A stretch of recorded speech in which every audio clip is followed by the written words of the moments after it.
Okay, my beautiful leaders. So, hi Orla, I hope that answered your question before, did it? I would just be having a direct conversation with them and saying, look, you wanted to help people. You have potential customers here that actually want your help. So, and if you can't do that, then I'm happy to do that for you. So just be very direct with them about it. Yeah. No problem. Okay, so I'm going to give you guys some. So Kat and I have been having a conversation, which is very cool. Apparently, there's been I don't know if you guys have noticed, but with our three-way calls, I know for some of you that have a lot of three-way calls, we don't always have a lot of success with them. Yeah, and I think a lot of it, what happens is in the process of trying to get a time to suit three people, things just don't seem to happen. Things, they kind of fall out off the bus and don't really, it's kind of like you lose that momentum. So it's really important too. So we've been talking about the importance of keeping that excitement going. So often when someone's like, they've watched your link or they've watched your event and they're like, oh, I love this. I really want to learn more. I'd love to join your team. I know, I get a few like that. Tell me more about it. So it's really important to say, right, let's jump on a call today or tomorrow. And what we find is, myself particularly with Kat, because she's not always available, she's so busy these days. But for you guys, if I'm not available or whatever, it's actually really difficult for you, and often those people can kind of lose that excitement along the way. So we're thinking that it would be a really good idea, depending on how confident you guys are feeling, to actually do the initial call yourself. So depending on, and the basically what that means is you don't have to answer 101 questions that you don't know. It's really just about investing in that excitement.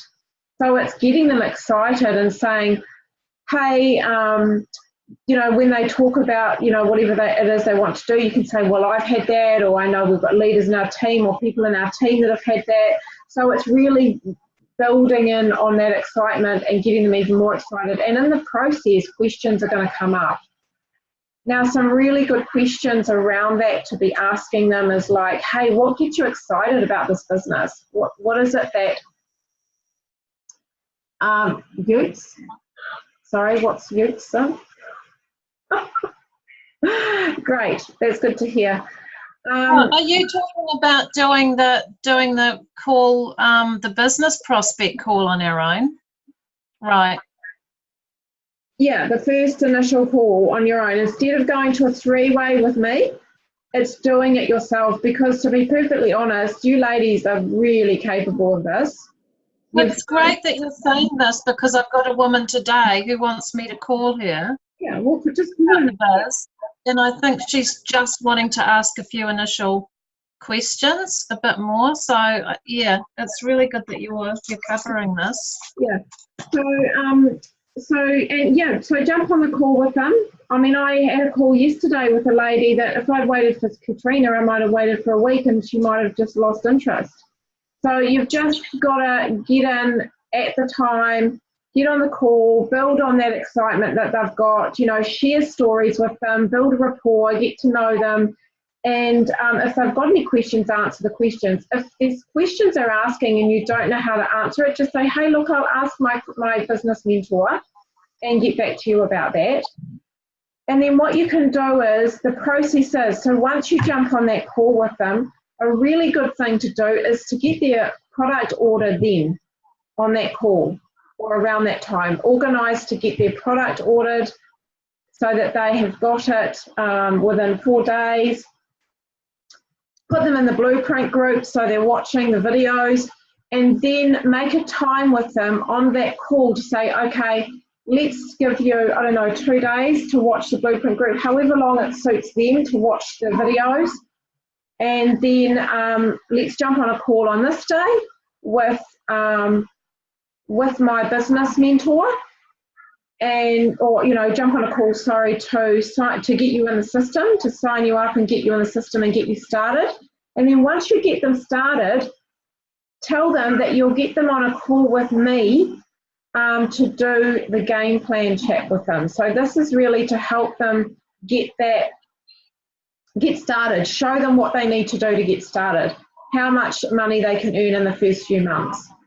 So they're still meeting me, so they're still having a three-way chat, because the thing is that I was concerned about is we're teaching duplication, right?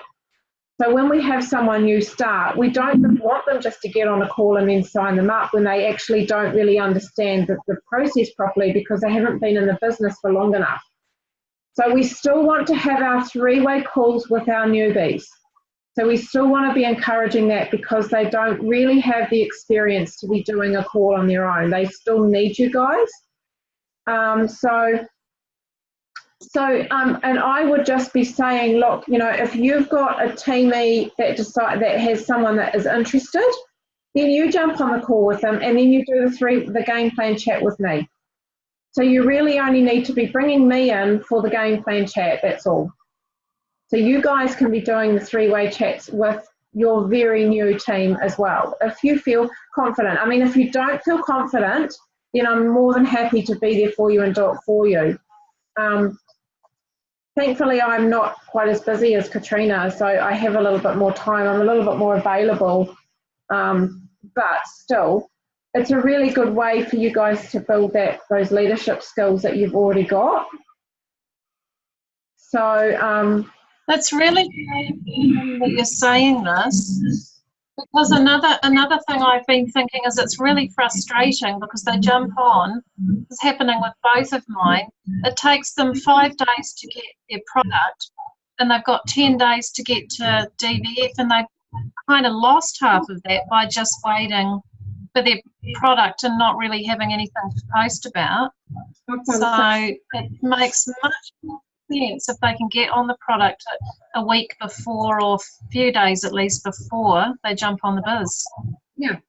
Yeah, I agree, and I have the same frustrations. The other thing that I found, and Kat and I have talked about, is that what it does is it discredits you as a leader. So when you're, yes, you can say, I have this great business mentor, she's really made a success of this business and she's really helped me. Yep, that's great. But when you're saying, we need to get on a call with her with me, you're saying, well, actually, I'm not capable of doing this myself, and you're telling that person that. So it's another reason why we thought, actually, it's better if you guys just do it, and then you can bring me in later, so that, because it's really cool to be able to connect all the teams, so they know who is who and who sits where, and also shows them that there is that support there for you, that you're not just doing this on your own, that there's a wider team around you and above you to support you, so they know when they come in, they're not going to be left on their own to do all this themselves, that they have you to support them. So what are you thinking? Oh, I think it's great. I really, really approve, having now taken on quite a few different teams and seeing that frustration at the beginning of the process, where it's, I'm just seeing how hard it is to really hit the ground running, which you need to be doing. And also I do get quite a few people kind of coming at me, and I could just say, would you like to hop on a quick call? But instead I have to kind of go, well, we have to arrange, and then we have to go back and forth. And I know exactly what you're saying. It would be, if I could just say, let's get on a quick call now while it's all happening, that would be fantastic. Yeah, absolutely. So while we're talking about that too, I just want to point out something that is really important. So when you do start new team, just as long as they are clear, knowing the process of what you go through, when they get someone, if they've got a friend that's interested in joining them in the team, just let them know, we send them a link or we invite them to an event. Once they've watched that, then we jump on a call with myself and you, because obviously they're new, So they still need to know that that's the process. There's still a three-way call there just to help them. And once you feel that they're ready and they've built up that confidence muscle, then they can be doing their own as well. So think about the team that you've got now, and who would you feel confident with doing their own three-ways? Like I'm thinking Sin, obviously Tam's sweet, she'll be fine. I'm even wondering about Roy. I don't know how much confidence she's got, but, totally leave that over to you. If she has anybody that's keen, there's no reason why she can't just jump on a call with them. I think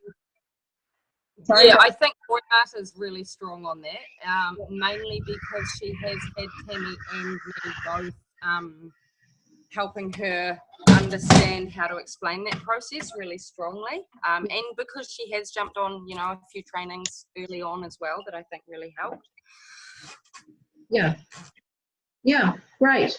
So, and you guys can gauge that yourselves. You know your team, you know how much confidence they've got, you know whether they're actually able to do it or not, whether they're actually going to stick with the program, or, focus on what it is that they are actually doing and what the whole idea of the call is, to encourage that excitement and to answer any sort of questions that they've got. So would it be helpful for me to just do a little outline on what sort of things you just need to chat with them about, because some people, it's really hard to get anything out of them. So there's just a few questions that you could write down that could be really helpful for you when you've got a call with them. Yep. Cool. Okay, I'll do that, Orla.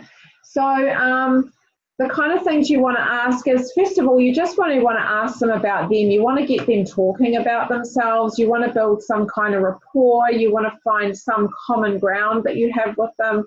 That's all about building rapport. So really you just want to get them chatting about who they are, what they're doing, a little bit about their life, what they love, all of that kind of thing.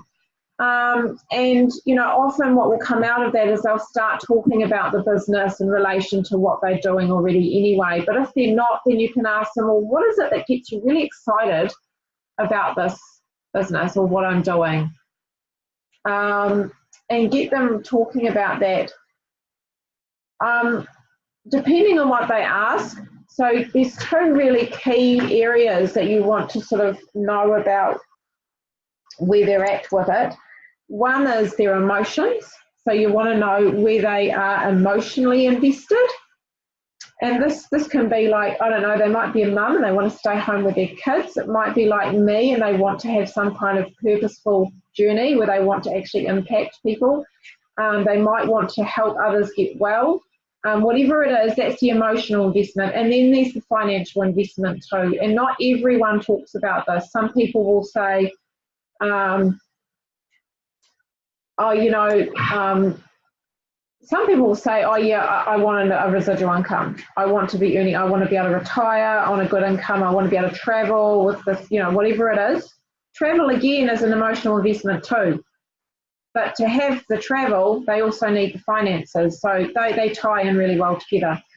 So you just want to be asking them about that too. So, if they haven't said anything about the money side, you want to say, well, how much would you love to have in your account over the next few months? What would be a really nice amount for you? So if someone says to you, I really hate my job, I want to leave it. Say, well, what does that look like financially monthly? What does that look like? And then just say to them, hey, that's totally doable if you want to put, if you are willing to put in the effort, and I'm certainly happy to help you get there. If they say something like Maxine and I, and they say 10 grand a month, well, then you've got to say, well, it's a great goal.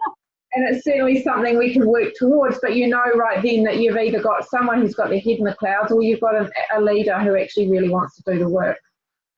So really just come from your own experience. That's the most important thing. Come from how you've found it, how you've seen your leaders or your sideline buddies do with it. Use those examples and just keep building on that excitement. But again, you don't want to be unrealistic with it. So you don't want to say, yep, we can help you make 10 grand in a few months. Clearly that's not going to happen. Well, it could do, but it's highly unlikely. So you just need to make sure they know that, yep, as long as you're willing to put in the time and the effort that you want, that you're going to be teachable and consistent, then I'm happy I can help you get there. But generally, you just want to build on that confidence, build on that excitement. That's the most important thing. So you don't want to get too many heavy-handed questions in there. You just want to get them more excited about it, and then you want to close it a little bit. So you want to say, so what are you thinking? Or you can say, hey, between 1 and 10, 1 was you're not keen at all, and 10 is, yeah, start me up now. Where would you be sitting? Just so you have an idea. Or you can just say, hey, how are you feeling about it? What would you like to do? That's what I tend to do now. Would you love to start? When would you love to get started with us?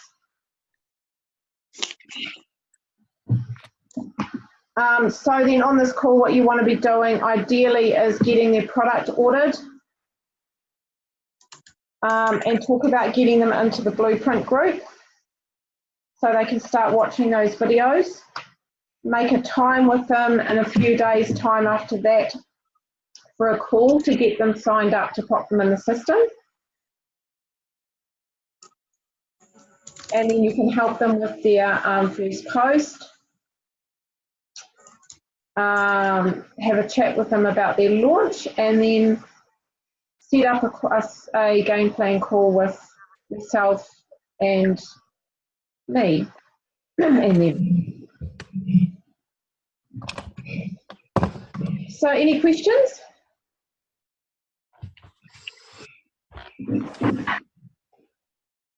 It's really interesting because Kat was talking about how Adam's really big on the whole three-way thing, because I've been like totally confident doing my own calls for a long time now, and there was a time when I was doing my own calls, and I remember getting on a training of Adam's, and he's like, oh, you've got to be doing your three ways with your upline, you've got to be doing your three, and at that stage I was an SC, and I thought, really? And so it kind of my confidence dropped right back down again. And so it was really hard to get hold of Kat because she was so busy. So then I started with, well, Adam suggested this, can you? And she started doing three ways with me. But I'm just finding it's so hard lately, especially when she's been so sick, to actually get her on a call. And I can wait 3 days sometimes before she gets back to my messages. So I had a conversation with her the other day and just said, look, this is what Adam said. I'm perfectly happy doing my own calls without you. And that's when we started having the conversation about, well, that Adam's got this big thing about it. But in hindsight, he doesn't know that Sophie Hughes, you guys all know Sophie Hughes, I know Maxine does. She's been doing her own calls for a long time, and she's got a massively successful business. And Adam doesn't know this. So there is no reason why we can't do that. Things need to change. We need to do things differently now. So if you guys are confident and happy to do it. Well, the other thing I've been thinking about it, and I can see why Sophie Hughes does her own calls, is that we talk a lot about this, that we are attracting a tribe that is looking for us, is looking for something like what we're doing. They're kind of attracted to us as well as the business, right? Yeah. So kind of that, like, we're the ones that they probably really want to talk to, Yeah, that's right. Not saying that they won't vibe with you, because you're amazing and who wouldn't, but it's like you're gonna this is what's happening for me, is it, as you're getting clearer with who your tribe are, you're attracting those people, and it's going to be okay. You're going to be good with each other because you've kind of attracted each other. So that's right. I agree. I mean, I did find. Sorry. So I was also going to thinking that about the difficulty that Cin's having with Samantha and that I'm having with Louise and so on. I think some of the people that you attract early on in your journey kind of happens before you've got a bit more clear about who you want to attract. And I do feel a bit like that about my early, with the exception of Monica, who's great. You know, I can see that happens as well. Yeah. Same thing. I had the same thing with mine. The first 2 teamies I got didn't do anything. Oh, because you're just sort of finding your tribe at that stage. You know, getting a bit clearer. Yeah. Yeah. You're learning. You're really feeling your way, and you don't really know what you're doing when you first start. You just want to help people. You just want to reach out and help people without actually coming from your own truth. And that's a learning process. So, yeah. Yeah, no, I'm excited by this. Great. I'm so keen. I agree with a lot of what you've been saying. You know, and I get the principle that you want people to know that they don't need to be able to do everything, you know, when they first start. But I mean, you can say that to them. You can say we have a wider team of support. You know, they're never having to do things on their own. I think it's fine. It's a really good thing for them to understand if you're doing a call by yourself with them when they first start, that the process of, you know, when you start someone new is that there is a 3-way call because they are new, and so it's all about learning. So I think that's, you know, what they need to know is it's all part of learning. Is it's like, you know, any trainee doctor is going to tag along with a doctor who's experienced, right? It's the same thing for us. We still need to be there for our newbies to train them. So we still need to jump on a customer call with them. We still need to jump on team calls with them. So the way I see it is a team call is no different from a customer call, personally. How many times we jump on customer calls without your upline? I mean, I didn't jump on any calls with my upline for any of my customer calls when I first started. So, you know, but I wouldn't suggest that for a team because, for example, some of our team who aren't quite grounded enough, you could imagine what that call will be about. Probably not the best call to be doing, but I mean, then I would be thinking twice about whether you know, they should be bringing a team under them anyway if they're not grounded enough. Okay, that's all good, honey. We're finished now anyway. I was just going to stop recording. Thanks, Sin, for jumping on. Bye. Any questions, guys, just ask me later on in the chat group or whatever. If you've got any questions, just sing out, Sin. Okay. Awesome. So I'll stop recording. Okay, thank you.